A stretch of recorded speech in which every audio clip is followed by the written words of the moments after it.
Would you give glitter tap shoes to a homeless person on the corner?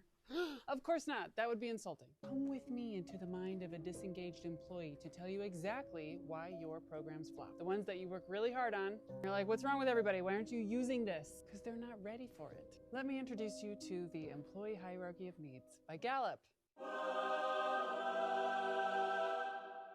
And this is why when you try to fix the loudest thing on your employee survey, it's not always the right thing to work on. So you want to fix things in the right order, which is beautiful that Gallup was smart enough to take this hierarchy and it maps exactly to the 12 questions that they have researched for the last 5 decades to properly measure your employee experience holistically and tell you generally targeted areas of what's busted, and they map to this hierarchy. It's pretty cool. You're never gonna have an initiative flop ever again because you're gonna ask the right questions on your survey because they're basically this. You're gonna use this framework to make sure you don't work on things out of order. When you give us a recognition program when the day-to-day is busted, it feels like giving us glitter tap shoes when we're on the street corner and we have nothing. Thanks for the tap shoes. My manager's a psychopath. This is a framework you should be taking with you into interviews to show that you know your stuff and to use as a reference so that you never get owned again by your own workforce for giving them something that they asked for but that they weren't ready for yet. There's a free guide on my website if you want to learn more. You're doing great. I love you. Goodbye.